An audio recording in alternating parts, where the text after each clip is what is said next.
Welcome to Tense Talks by Ray Fox 11 Learn English. I'm so incredibly thrilled to kick off this special prequel episode. We're calling this episode 0, The Building Blocks. Oh, I'm so excited for this. It is literally your daily dose of language. It really is. And we are diving straight into the absolute foundation of everything we say. We're talking about nouns. Yes, nouns.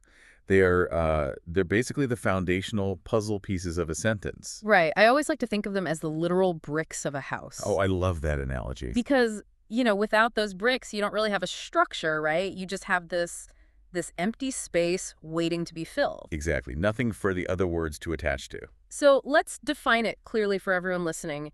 A noun is a person, a place, or a thing. The classic definition. Right. So if we look at a really simple sentence like, the dog runs down the street. Okay, yeah. In that example, both dog and street are the nouns. Because the dog is the thing doing the action, and the street is the place. Exactly. It grounds the entire sentence. Okay, so building on that bricks analogy, what shapes do these foundational bricks actually come in? Because we just said person, place, or thing, but I know it's a bit more nuanced than that. Oh, absolutely. It's way more specific. We can actually break nouns down into 5 main categories. 5. Okay, let's enthusiastically list these out for the listeners. I'll start with the first one, person. Nice and easy.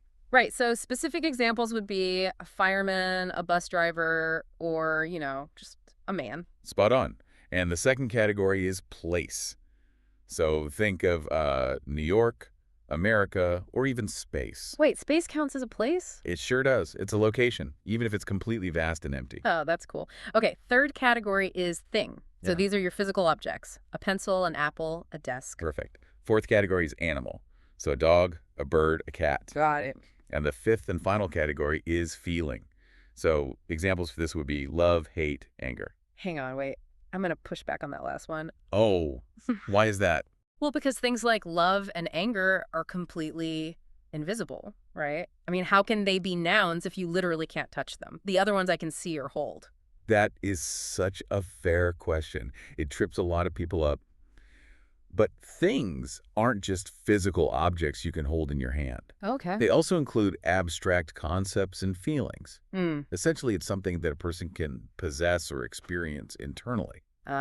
So because I can have anger, it functions as a thing in the language. Exactly. It's a structural thing. That makes so much sense. Okay, so now that we know what these bricks are and how to categorize them, what happens when we need to multiply them? Yes.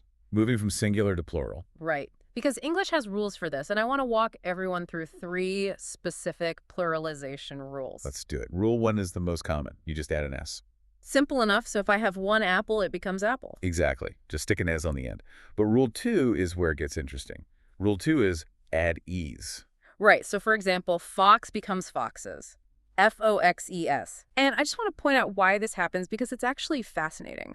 Imagine trying to pronounce the plural of fox with just an "es" at the end. Oh, it's terrible. Foxes. It's like a tire skidding. Your mouth physically struggles to make that transition. It really does. So that "es" acts like this tiny linguistic bridge, right? It makes it physically easier for our mouths to say the word. It just proves that grammar rules actually have a logical purpose. They absolutely do. It's about the physical mechanics of speaking. Mind blown. Okay, what's rule 3? Rule 3 is drop the Y and add A's. So if you take a word like cherry, it becomes cherries.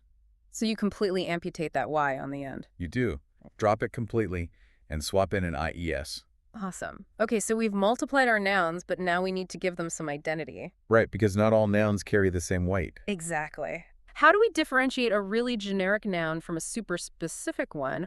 Or honestly, how do we just avoid repeating the same noun endlessly until we drive everyone crazy? Well, this is where we get into the 3 types: common nouns, proper nouns, and pronouns.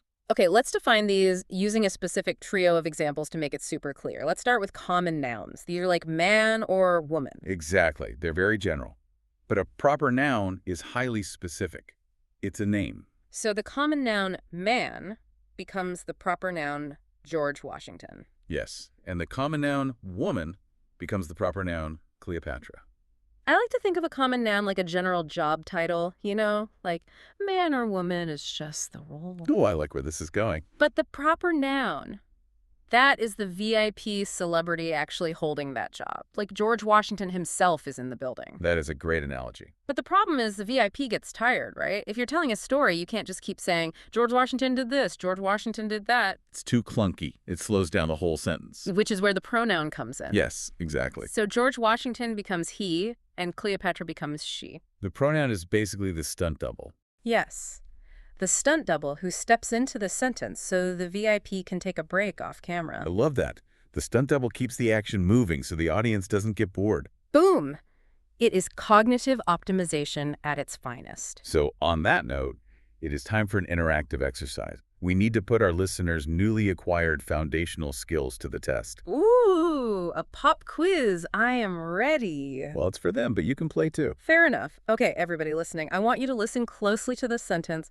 Try to spot the nouns. Visualize the bricks in the house. Here is the sentence. He was full of anger and sadness. I'll say it one more time. He was full of anger and sadness. I'm going to give you a quick second to think. Just mentally map out the pieces there. All right, time's up. Reveal the answers for us. Okay, so he is a singular pronoun. That's your stunt double. Nailed it. Anger is a singular common noun. Right, our invisible feeling. Exactly.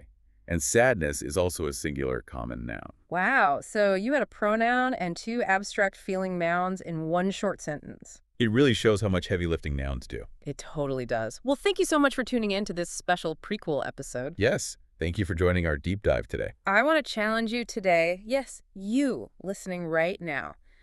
Try to practice spotting nouns in your daily life today. It's a great exercise. Whether you are reading an email at work or just looking at a billboard on your drive home, look for the bricks. Definitely. But before we leave, I want to drop one final thought for you to ponder. Oh, a cliffhanger. Sort of.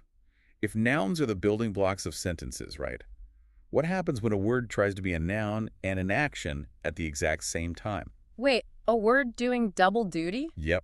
An action trying to behave as an object. I'll just leave you all to mull over what that looks like. That is wild. I can't wait to unpack that. Yeah. Well, that is it for us today. This has been Tense Talks by Ray Fox 11 Learn English. Stay curious. And keep building.